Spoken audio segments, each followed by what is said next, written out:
तो ये हमारी तुलसी जी खराब हो गई थी, तो यहाँ पे आज आरके ने दूसरी तुलसी जी को लाके लगाया है। तुलसी विवाह होता है ना, तो पता नहीं क्यों तुलसी जी बिल्कुल पूरी तरह से सूख ही जाती हैं।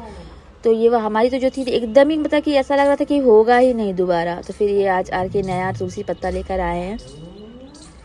चलिए देखते हैं बाप बेटी कर क्या रहे हैं।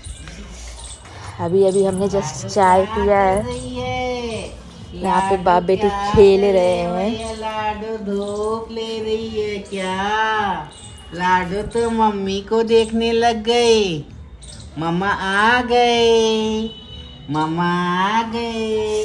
लाडो हमसे बात करेगी, भैया को उठा दे।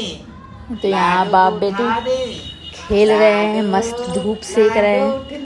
हम तो रूम में बैठ के बिग बॉस देख रहे थे, इन लोग की आवाज सुन के फिर बालकनी में आ गए। क्या हो रहा है? अच्छा लग रहा है भैया? लाडू खड़े जाता अपने से। अरे वाह भाई, देखे खड़े जा बेटा, खड़े हो जा।